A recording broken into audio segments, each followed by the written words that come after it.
Congratulations, you almost made it to happy hour. If you just hang in here for another 40 minutes, a quick announcement. For those of you who looked in your folder and did not have a parking pass, there's supposed to be one there. So if you parked in the parking garage and you need a parking pass, I'm going to say see Susan. I was going to point her out. She's outside right now corralling people. But see Susan, you met her earlier. She's got parking passes. If you're staying for a glass of wine, find her and she'll give you a parking pass if you need one. And also in your brochure, your folder, you probably already found that coupon that says free glass of wine. It'll be out in the concourse as soon as we end here. Announcements, other announcements. We'll give you an opportunity to make whatever comments, ask whatever questions you have. I think the sessions must have gone pretty well because, like many of you didn't leave right away, we're still in conversations. I generally walk around to each presentation and try to get a few-minute kind of feel for how each of them are going. But I was in Cheryl Foster's presentation, and I couldn't pull myself away to get up and leave and go see another one. So I apologize to the rest of the presenters, but apparently enough other people showed up and made it a worthwhile afternoon. This time, we set up this year a little differently than we've done before. We'll see how this goes. Since you couldn't physically be present in every one of these presentations, what we thought we would do is get people together at the end for a wrap-up and have all of us participate in asking the questions, making the comments, and the people that you didn't get to hear that you would have liked to have heard something from, here they are. And so we've got a couple microphones around. Feel free to start us off if there's a question you have, a comment you want to make, and at any point along the way, any of the panelists and the presenters that want to kind of jump in, feel free to do so. But before we go any farther, let me just say, give my wholehearted thanks to this group and give them a round of applause for what they've contributed to this conference this year. It's been great. Thank you so much. Questions you have for anybody in the panel, comments about the day, this is the time for it. And we'll get you a microphone right over here. Hi, Kate. I wish I really could have gone to your session, but there was another session I went to, which was the one that Mark could not pull himself away from. So I wonder, can you give a little summary of what I missed? This is like class, right? When a student says, did they miss anything? Can you give me the whole class here in 2 minutes? Is there one thing in particular you'd like her to address? Pick a highlight.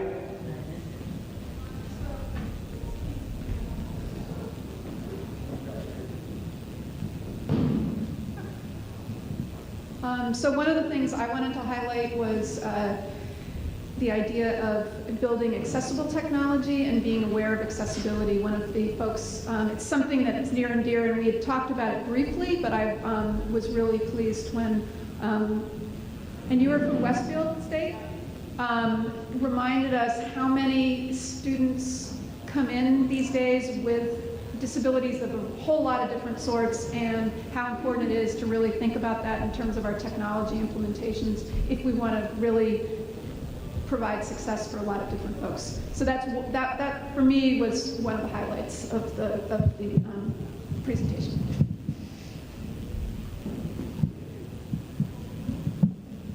Could maybe each of the presenters do the same thing? Because all of us couldn't go to all of the workshops? You want a 1 minute wrap up from each of them? Thanks, Joyce. Actually, I was going to open, I could have gone to Kate's session too, but it was at the same time as mine. So we talked about, what did we talk about? We talked about collaboration and ways in which, and it was, for me, what was powerful was that we heard a lot of things from the people in our group, which was part of our intention, was to try to be somewhat collaborative, although we also talked a bunch too. And I'm going to pass it over to Oscar because he's more loquacious than I am. Okay, I'll go with that. So, as a quick summary, we started around really trying to discuss and dialogue around what collaboration means and the impact on the work we do. And then we led that into what we saw as a very direct connection. Collaboration means supporting that whole student and talking about breaking down the silos of identities. So we siloed the identities of our student and trying not to do so, and and being intentional in our collaborations, and then the benefits of that. And of course, we cannot ever do anything without mentioning the importance of evidence-based research and assessment. Hi, I'm Cheryl Foster, and I want to just give a quick shout out to the people who are here that were in my session for their tolerance and patience. They had lots of terrific ideas, and they were really game for some wacky things. What we did in our session was threefold. One is a very short introduction. I teach philosophy, and philosophy is cognitively intimidating for students at the best of times. But in fact, the social barriers, the sociocultural barriers to abstract subject matter and the professoriate often impede our students' comfort level in mastering abstract subject matter. And so I had polled a lot of my ex-students from 5 to 20 years ago and asked them, what do you remember with what we did, and what did I do to help you remember it? What should I share? And I tallied the most popular answers, and we demonstrated 6 activities that allow abstract ideas to become sticky by being very hands-on, by interactive, but also where I can make a fool of myself a little bit and break down the intimidation barrier to the professoriate. I have a very big dedication to access to education, especially for first-generation students and underrepresented students. And so it's becoming human for them for the abstract subject matter. And then the groups came up with some fabulous ideas, some of which I'm going to steal. So. Thank you. Hi, I'm Drew Koch. I'm with the John Gardner Institute, which is in North Carolina, although we do work nationally. I shared information largely gleaned from work that we've been doing on gateway courses, really defined broadly as historically high failure rate courses. The focus of the work, at least I shared some preliminary outcomes from a process that we're involved with right now, working with 13 institutions. The sort of 3-4 big takeaways from the data that we've analyzed with them in the first of the 3 years of the work that they're doing is that well, first off, is that the institutions acknowledge, and we're willing to acknowledge, that DFWI rates of 20 to 30% are an issue, that they're not an indicator of rigor. The way in which they identified this as an issue was first by collecting the data, and then secondly, beginning to slice and dice that data, which brings the second key point that came away from all of this, is that sadly race, income status, being Pell eligible, and first generation status are the best predictors of whether or not you're going to succeed in a course. If you fit classifications as being from historically underrepresented as determined by race or at least class, and then first generation status, then you are decidedly unlikely to finish. So if you think a 25 or 30% DFWI rate is about rigor, and then you recognize that 68.2%, I believe, of Latinos are in the accounting courses being considered are earning a D or an F or a W for withdrawal or an I, then it starts to put a face on it, literally, and starts to have people ask questions, well, maybe rigor isn't the definition here, right? I sometimes quip, it's not about rigor, it's about rigor mortis, and we need to, begin to identify some solutions for change. And that brings us to the third part with all of this. And incidentally, this is the third part, there's a fourth part. The third part was that those rates were direct predictors of whether students stayed or left, right? So if it's they don't do well in accounting and they find another major, actually, over 80% of those students just left the institution altogether, and they were in good academic standing otherwise, right? So it suffices to state that success in these courses really is about or indicates whether or not students from historically underrepresented and historically, sadly, populations that haven't benefited from social justice elements that we'd like them to benefit from, whether or not they succeed. Now, let me get to the last part, and that was this. We started to go through some of the things that these institutions are doing, and they are in the nascent stages. They began their work in October 2013, and it's a 3-year project. So from my standpoint, I'm frustrated that I don't have enough to share about what they're doing and how how it's going. I'm hoping in subsequent years, whether Mark may not invite me back for taking too long with the mic right now, but I'm hoping in subsequent years we can maybe share some of those outcomes, really what they're doing and what happened as a result. So. Thanks, Drew. My name is Terry McNulty. I'm from Middlesex Community College in Connecticut, not Massachusetts or New Jersey. And we talked about a program that we have at MXCC called the Transitional Year Program, which is a program for students who place into developmental English, and it's a cohort-based program. So about 67%, 65% of our students, on a 3-year average, place into developmental English. And this year we've actually spiked to 70%, which is problematic because based on a law passed in 2012, we're supposed to have every high school graduate at college level by 2016, which I don't think is going to happen. So what TYP does is it takes students who place into developmental English and puts them into this cohort where they take the same classes together, 4 classes together in their first semester. So they travel between these classes all as a unit. And then in their second semester, they take 2 classes together, and they take 2 classes outside of the cohort. So basically what it does is it sort of eases them into college. But within the cohort, we have a lot of support systems for the students. We have significant overlapping sort of curricular ideas. So that what they're learning in one class gets applied in another class, especially as we're focusing on their fundamental college English skills. And another thing we talked about the success rates that we're seeing, and the data is good. It's limited. We only have, I think, about 60 students through the program so far.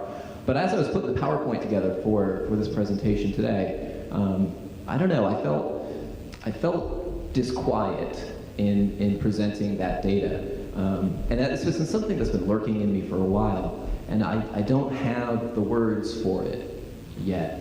But it seems to me that as I begin to look at these students who I know really, really well, because I've worked with these students really, really closely in good times and in not so good times, to see that reduced to data points, I find really troubling, because I feel like the faces that I know are lost in the plots. And like I said, I don't have it sorted in my head yet, but there's some, I'm experiencing some sort of disjunct between what I see as the ethical act of teaching and the more justice-y, law-y nature of data and what happens to that data. I sort of feel like I don't know even what data I can trust anymore, especially when it comes to developmental education. Thank you. Do you have any questions for any of them? And if you'd like, along this vein, would you like to offer something that you got from the session that you went to? Just raise your hand and AJ will get you a microphone.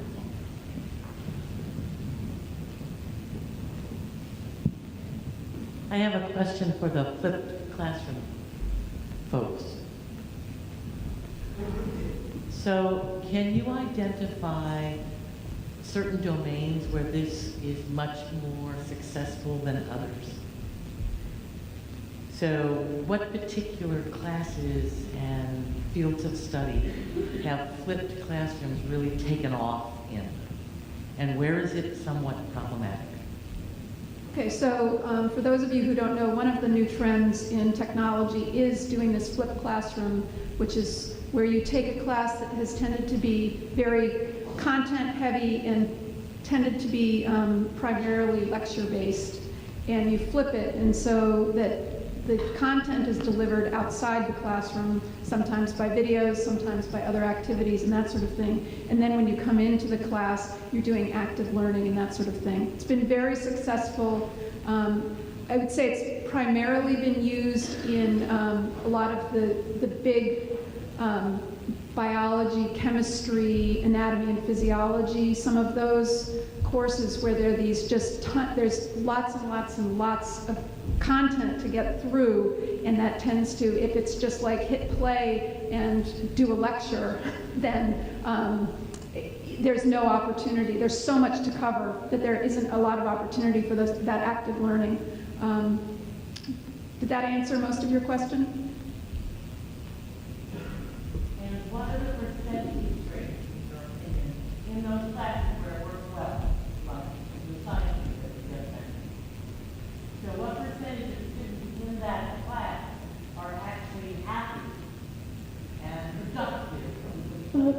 What we found in general is that that certainly that student satisfaction goes up, that they tend to be much more engaged, tend to show up to class more, and have also done better on final exams and things like that. So generally, I think it can be a very effective means of doing things. It can take a lot of preparation to get it going, but I think it can be helpful. I'm not an expert in the way Kate is, but a few years ago, my provost challenged me to flip. And it's probably the single best thing I've ever done for technical material, because students learn at different paces. And so putting some of, you have your reading, and then you have the content we create, which is so labor intensive.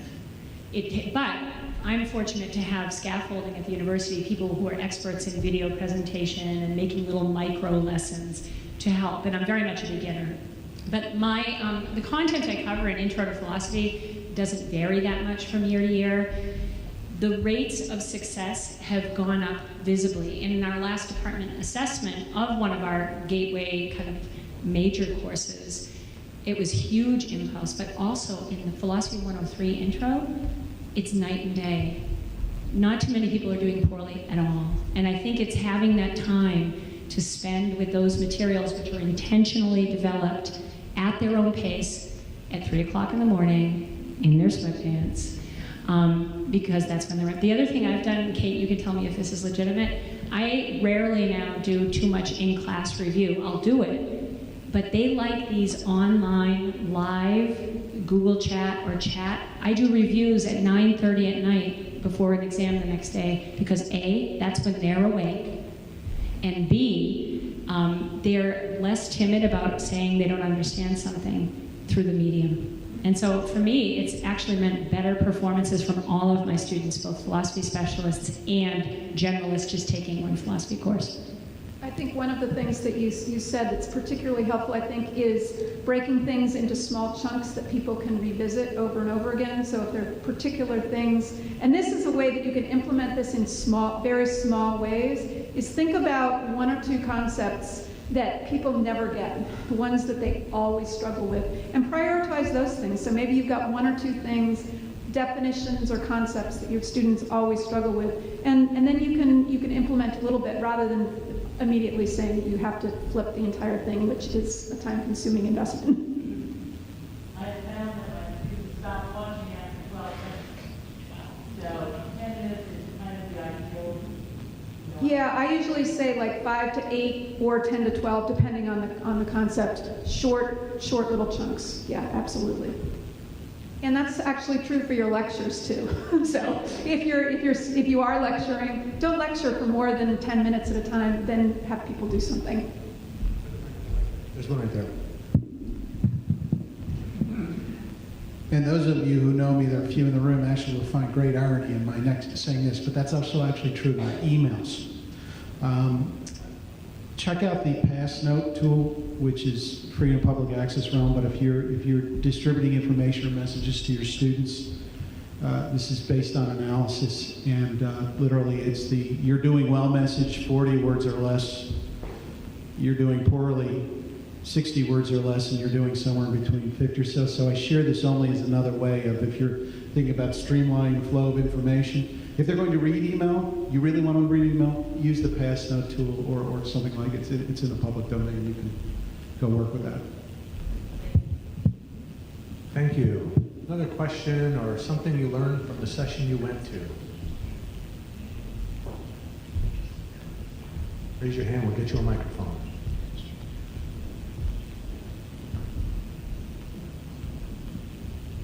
Hi, I was in the session with Terry, and so got to be part of a larger discussion about how we report our successes and what kind of data we're obligated to present. And Cheryl, when he mentioned that, I saw you nodding, and it seemed like your face lit up a little bit. So I wondered if you could speak to that. What was it about Terry's comments about his success data, which demonstrates success, but also that we all have mixed feelings about how we report these successes with numbers. Yeah, thank you for that, and thank you to Terry. I think until I heard Terry articulate that, I had never put it in my own mind so elegantly what bothered me about the reduction of the experience to data, although we need it and we learn from it and I value it. And I think it's twofold. One is the word ethical, that in the philosophical sense and in the everyday sense, I think the privilege of sharing a classroom or a virtual learning experience with other human beings is a privilege and a duty. And there are elements of that experience that belong in a certain place in time and that can never really be captured by data. And so we're so focused sometimes on the performance metric of what students learn, and I think we are accountable for that. And we have a duty to say, did they learn what I wanted them to learn? And that means we have to articulate, what do I want them to learn? How do I want them to learn? So it's that ethical piece, and also just the philosophical skeptic in me. The history of science is littered with gross errors in large data sets that were gathered incompletely or with bias for populations. I can only say the word Tuskegee and you'll understand what I mean. Or thalidomide. And that doesn't make science bad and data gathering bad, on the contrary. But at the same time, we don't want to make a category mistake between the privilege and duty of sharing learning with human beings and developing data sets to feed back into that as being at all identical. And I think I had never thought about it in such stark and elegant terms until I heard Tara say that. It's funny because I sort of feel like you said it better. Another thing that I find a little bit troubling, so the data itself and the reduction of the ethical experience to data, sort of the conflict between teaching and how teaching is represented is really troubling to me.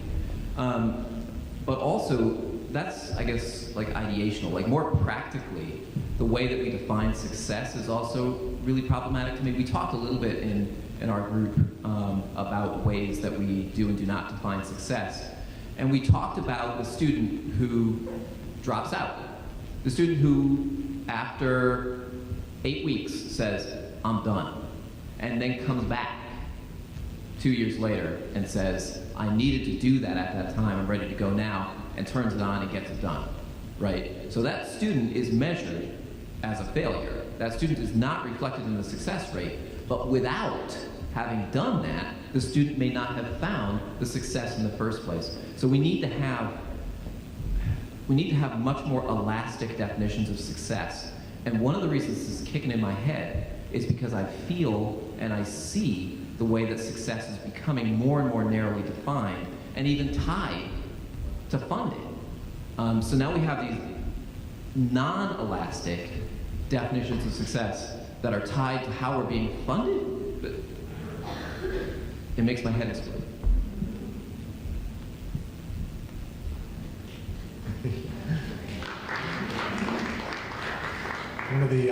One of the things we're thinking about, considering for next year's conference, is something along the line of failure on the way to success. And we'll keep you posted about that one.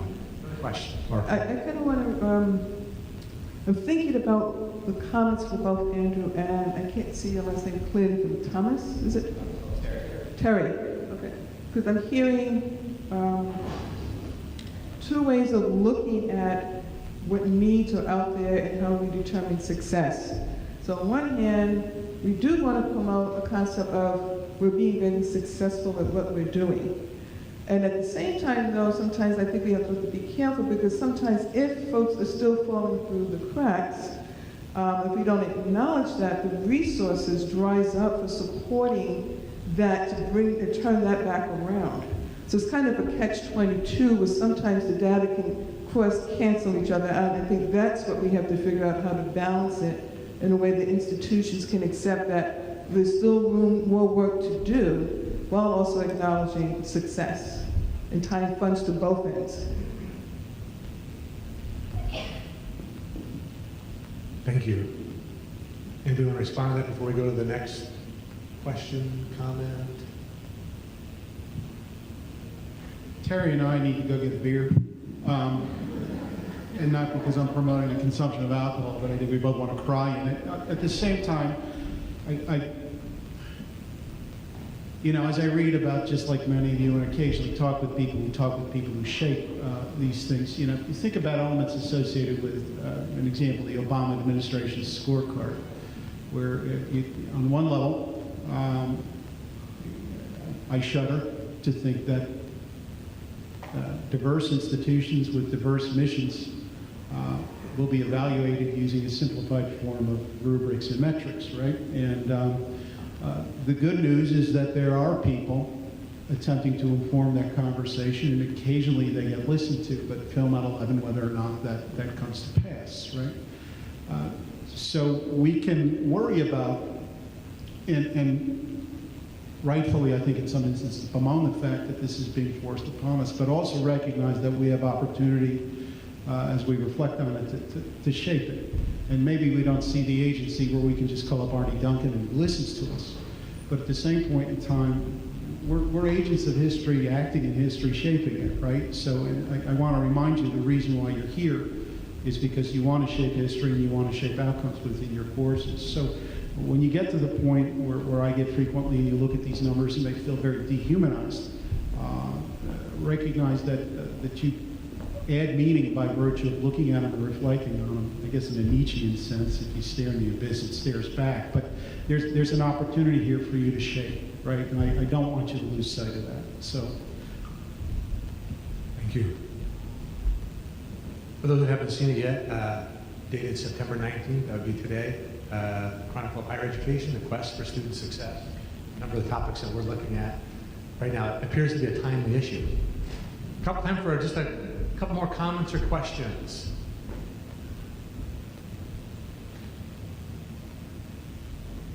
I'm worried that I'm being a little too intimidating here. I learned that in Cheryl's session also, so I'll just say my name's Mark. Can I ask my fellow panelists? Please. About, I was just asking Oscar, do you know about Yik Yak? Right? I wonder within the student affairs world and the support and trying to raise consciousness about how gender and other contingencies, things we can choose gender at some point, but not maybe when we're really young, how they play into our identity as learners and members of a community. New technologies that disappear, right? So there's Snapchat. Yik Yak isn't, if you're not familiar with it, if I'm not wrong about this, does anyone know about Yik Yak? Okay. Yeah, you will. I looked at Yik Yak for the first time a few weeks ago, and it seems to be retrogressive in terms of male gender and how men are conceiving of themselves and talking about themselves online. And I just wonder if your work has run into that at all, and if it's part of asking people to think about their gender and sexual identities as learners and how they behave in that disappearing hidden world. So let me just add, so for those of you who don't, it's one of these anonymous message boards basically that students can use to report on various of their activities, and it can be really disturbing.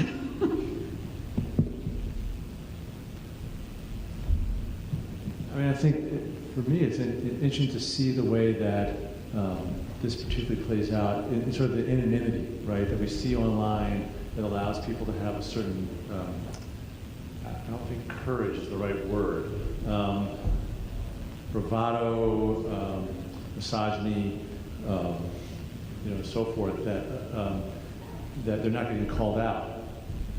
We saw that, we see it all the time. I mean, I talk to students, I talk to friends who are online on dating sites.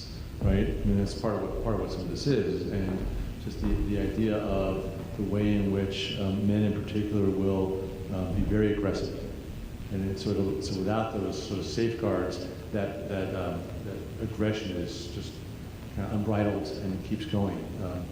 We see that in lots of different ways. I mean, we had in this was a couple of years ago when, and this is not like a campus-based piece, but a couple of years ago when. The Boston Bruins lost in the playoffs, and there was just all sorts of racist tweeting that started happening.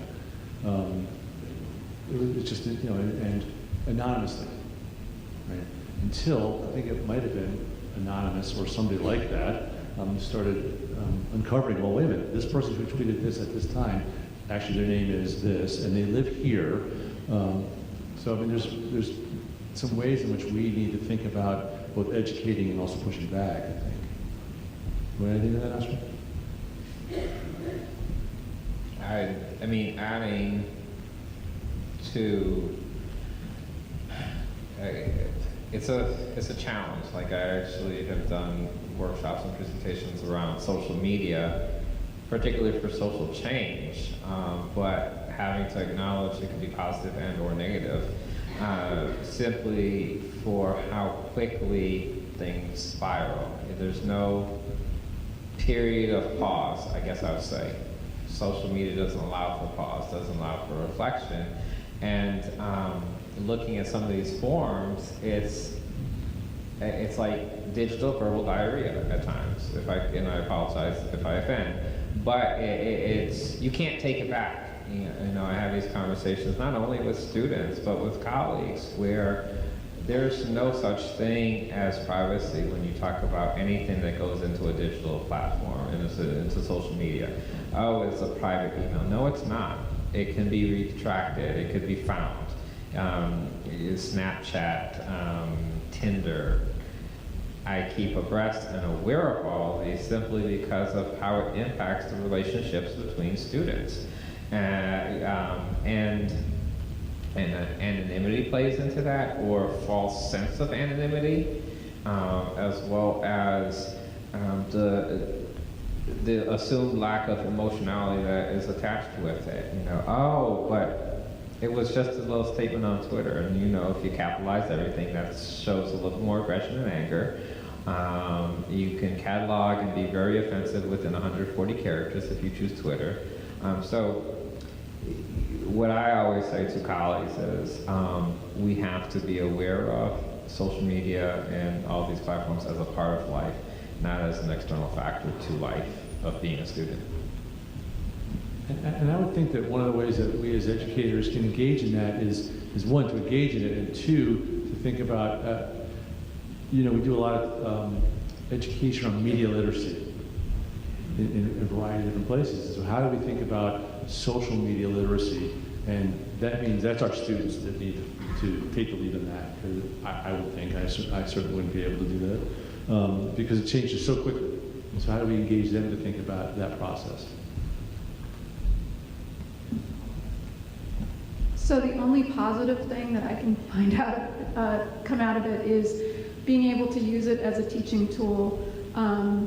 Because people feel like they're anonymous, they say things they wouldn't say face to face, and that means that we can come back and address it. Not necessarily with that particular person, but within the context of a class or something where a group of people, you know, wouldn't say anything like that in the context of a class, and yet we can bring in some of those materials and say, well, here are some of the things that people are saying. And so that's the only positive thing that I can see out of it, because it horrifies me in terms of the misogyny and the violence and the glorification of a lot of things that we abhor.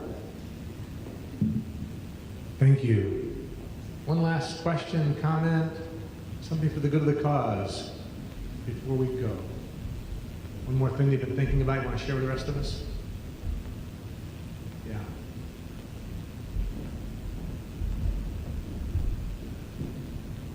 I've been trying to figure out in which session I heard this, but it was something like, okay, we have all these really good ideas that we're generating here, and how do we get people to adopt them?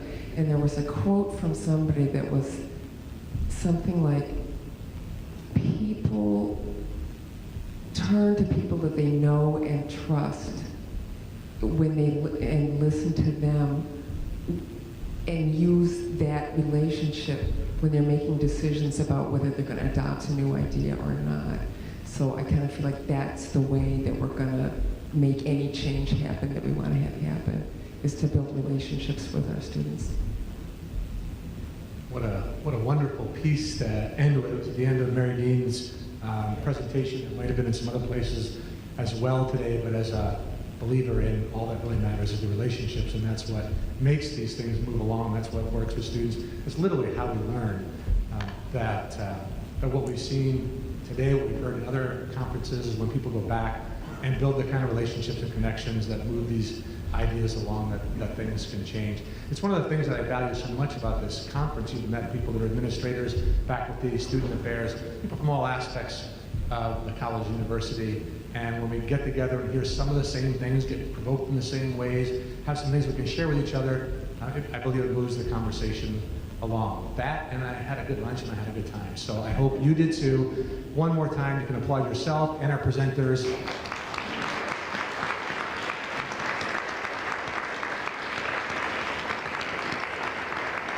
And you can go hang out with each other right around the corner where there's a glass of wine and some hors d'oeuvres if you haven't had enough to eat. And feel free to take as much time as you like and welcome each other and make some connections before you go. Thanks again. See you next year.